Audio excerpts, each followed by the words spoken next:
Kapan waktu yang terbaik untuk sholat duha? Mari kita simak penjelasan dari Ustadz Adi Hidayat. Sholat duha itu, pertama waktunya dulu. Waktunya dimulai sejak waktu syuruk. Syuruk itu awal duha. Ingat ya? Perjalanan matahari yang bergerak. Dari mulai terbit, fajar terbit, sampai berada di posisi tempat terbitnya. Sampai nanti bergeser lagi, sekira bayangan itu satu tombak kurang lebih. Kalau kita nanam tombak, ya sampai kokoh ada matahari, bayangannya sudah satu tombak gitu ya, sama dengan itu gitu. Nah, kan nanti bisa jadi memanjang, bisa jadi mengecil kan. Nah itu waktunya syuruk namanya. Pergerakan mataharinya disebut isyraq. Berada di porosnya disebut masyrik namanya. Bayangan yang satu tombak ini itu sudah masuk waktu syuruk. Syuruk itu awal duha. Jelas? Awal duha. Di awal duha ini ada kemuliaan. Hadisnya sahih. Sahih sekali. Di At-Tirmidzi hadisnya. Qala Rasulullah sallallahu alaihi wasallam, Rasulullah SAW bersabda, atau kama qala, man shallal ghadata fil jama'ati. Di redaksi lain fil masjid. Siapa yang menunaikan salat subuh dengan berjamaah? Di hadis lain di masjid. Jadi ada dua diksi di sini, dua redaksi. Satu ditunaikan berjamaah, yang kedua di masjid. Saya mengambil jalan tengahnya saja. Yang prioritas itu yang dimaksud masjid. Salat di masjid. Tapi kalau ada uzur tidak memungkinkan ke masjid. Nah ini. Biasanya sih uzur yang dimaknai di sini ada yang lekat dengan perempuan yang tidak memungkinkan ke masjid karena alasan-alasan yang ditoleransi oleh syariat. Dan itu nanti banyak riwayat menyebutkan statusnya sama dengan sholat yang ditunaikan laki-laki di masjid. Jadi ibu jangan berkecil hati, karena memang hati sudah kecil gitu. Kalau besar kan repot tuh, nggak bisa ketampung. Jadi kalau misalnya suami laki-laki ke masjid dan perempuan tidak memungkinkan karena alasan yang ma'dzur syar'an, ya ditoleransi oleh syariat, itu tunaikan di rumah. Dan nilainya sama dengan laki-laki yang ke masjid. Nah, kalau ingin dapat awal duhanya syuruknya, maka tunaikan berjamaah di rumahnya. Ya, misal dengan asisten rumah tangga atau ada anak yang nggak ke masjid, misalnya yang perempuan, sama-sama lakukan di rumah.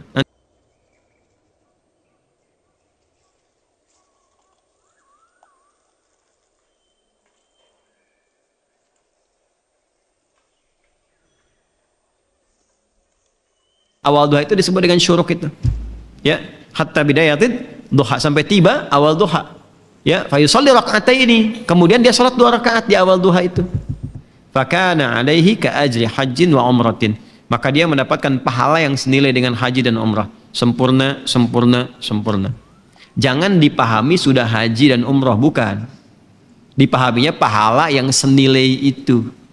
Ya, tapi belum tentu dapat kemuliaan sholat misalnya di Masjidil Haram, Masjid Nabawi, itu kan kemuliaan yang lainnya. Tapi pahalanya baik. Apa di antara pahalanya senilai haji dan umrah itu? Ya berpeluang mendapati surga dan rahmat Allah Subhanahu wa taala. Berpeluang merubah perilaku jadi lebih baik. Kan birrun itu adalah perubahan dari sifat kurang baik menjadi baik. Ketika melekat pada pelakunya disebut mabrur. Makanya di situ disebutkan haji mabrur, haji yang merubah perilaku seseorang menjadi baik. Nah di antara jalan kalau belum bisa mampu haji atau umrah, konsisten sholat syuruk itu awal duha. Kalau orang terbiasa sholat syuruk, manfaat utamanya ya itu bisa merubah perilakunya menjadi lebih baik. Itu yang dimaksudkan, jelas? Makanya didapatkan pahala senilai haji dan umrah. Dan itu mahal sekali, mahal sekali. Ini awal duha.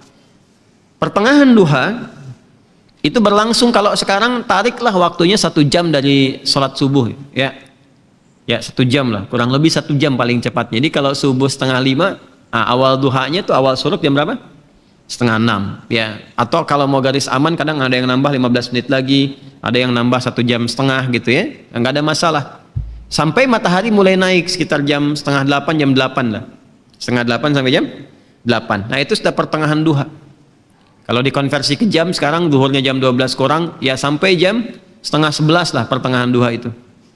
Kalau lihat situasi sekarang ya, kadang-kadang panas kan, kadang-kadang agak mendung gitu. Sampai 10:30 itu pertengahan duha. Kalau awal duha, bilangannya 2 rakaat. Pertengahan duha bisa sampai 4. Bisa sampai 4. Umumnya ya, umumnya. Manfaatnya banyak lagi. Manfaatnya banyak. Itu yang dimaksudkan pengganti zikir dari seluruh tubuh itu. Ya, tubuh kita kan sebetulnya harusnya berzikir, semua tubuh kita tuh. Dari pikiran, dari mata, telinga sampai ujung kaki. Zikirnya anggota tubuh itu dengan mengingat Allah, dengan cara menggunakan semua fungsi tubuh pada yang dikehendaki oleh Allah. Mata ini yang Allah inginkan apa? Melihat yang baik. Jadi zikirnya mata itu menatap yang baik-baik menurut Allah. Ketika menatap yang buruk, dia sedang keluar dari jalur zikir. Demikian cara memahaminya. Nah, itu pengganti itu yang mengcover kewajiban itu. Wajib ini dalam konteks bukan wajib dalam seperti hukum fikih ya, bukan. Artinya sesuatu yang seharusnya melekat secara fitrah. Ya. Nah, itu tertutupi oleh rakaat salat duha di pertengahan. Yang 2 rakaat itu. Kalau kita mau teruskan sampai 4 boleh. Ya, itu yang salah satunya bisa menjaga kita dari musibah umum yang mungkin terjadi. Ya, misal banjir di komplek misalnya, kita bukan komplek PTM ya, komplek tertentu misalnya. Kalau di sini insya Allah nggak banjir, ya cuman kadang naik dikit. Insya Allah selesai. Banjir nih, nah, misalnya. Itu kan umum terjadi tuh. Kok bisa gitu ya? Yang seharusnya volume airnya tuh kelihatan tinggi, tapi ada satu rumah yang nggak kena air tuh balik lagi gitu. Nah itu maksudnya. Macet nih sekarang kan? Udah macet sana sini macet luar biasa. Padahal si Komo nggak lewat kan? Itu menariknya, yang konsisten ibadah ini itu tiba tuh bisa saja dipalingkan dari jalur macet itu. Ada yang ngasih tahu kah? Tiba-tiba ada polisi datang misalnya, Pak nggak usah kesini Pak, ini padat, Bapak lewat sini aja tuh. Kok bisa cuman Anda gitu kan yang diarahkan ke situ? Ya, terus bisa jadi ada misalnya iring-iringan lewat, ya kelihatan, udah masuk aja sini, masuk tuh, ikut kan? Bukan pindah mobil, maksudnya mobil yang ikut di belakang tuh. Ya, tuh.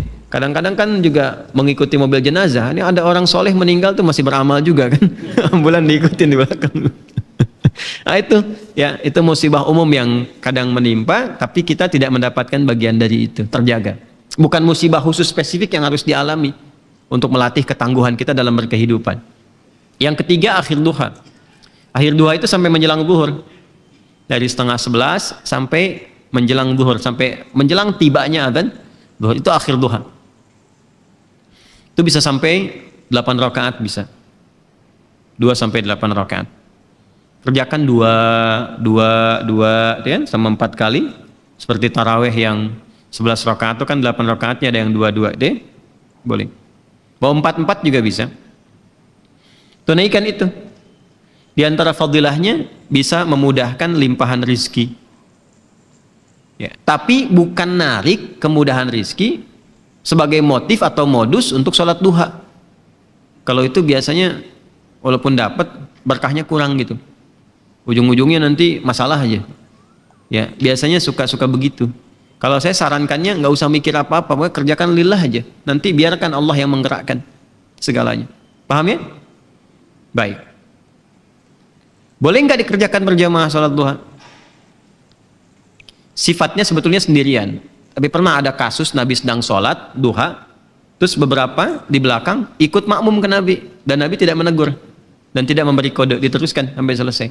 Maka ulama kemudian melihat itu sebagai salah satu landasan dibolehkannya dalam keadaan tertentu, ya duha itu dilakukan berjamaah. Contohnya apa? Anak-anak sekolah, ya kan, pengen diajarin salat duha, dipraktekin boleh. Ustadz yang imamin, anak-anak di belakang jadi makmum, boleh, sah. Ayah ingin melatih di rumah duha kepada anak-anak dan istri misalnya kan, untuk membiasakan, dilatih berjamaah dulu, itu boleh. Dalilnya yang tadi yang digunakan. Itu nggak ada perbedaan pendapat loh. Jadi kalau Anda maksa sendiri berbeda, Anda yang berbeda sendiri. Ya? Awas. Jadi ngajinya disempurnakan, ada. Tapi bukan berarti menjadi kebiasaan yang dilestarikan dalam konteks ini terus sehingga seakan-akan menjadi itu tradisi untuk berjamaah, bukan itu. Ya. Sama sebetulnya dengan sholat malam juga. Sifat sholat malam itu sifatnya sendirian sebetulnya. Ya, bukan berjamaah.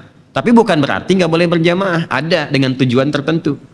Untuk berlatih atau mendapatkan kenikmatan bacaan kalau imamnya bagus, khusyuk baik gitu. Kita berlatih untuk mendapatkan itu. Ya, dalilnya banyak. Yang paling populer itu kan yang Ibnu Abbas itu. Radhiyallahu taala anhu. Masih ingat? Ingat ya. Di Abu Daud itu nomor 1367. Ya, Ibnu Abbas itu sampai nginap di rumah bibinya Sayyidah Maimunah hanya untuk melihat kebiasaan Nabi di malam hari. Ya, sampai kemudian bangun malam hari, beliau memviralkanlah kejadian itu ke kita semua. Jadi kejadian baik itu boleh diviralkan. Ya, kejadian baik boleh diviralkan. Tapi kalau musibah ditolong, bukan diviralin. Udah tahu orang kebakaran, di videoin terjadi kebakaran, saya ngapain? Orang di mobil minta tolong, Anda videokan gitu kan? Ya, maaf ya. Nah ini duha gitu ya, yang ditunaikan itu 2 rakaat bisa 4 di akhirnya itu bisa mempercepat datangnya apa? Rezeki sesuai dengan kehendak Allah. Dan jangan selalu ditafsirkan dengan uang atau proyek, tidak. Kesehatan itu rezeki. Yang kalau sakit mungkin biayanya cukup tinggi. Ketenangan itu rezeki. Yang kalau gelisah keberlangsungan bisa ke psikiater atau psikolog yang biayanya juga mahal juga. Makanya tenang itu mahal, Bu. Pak ya, tenang itu mahal. Dan itu solusi sekali, solusi.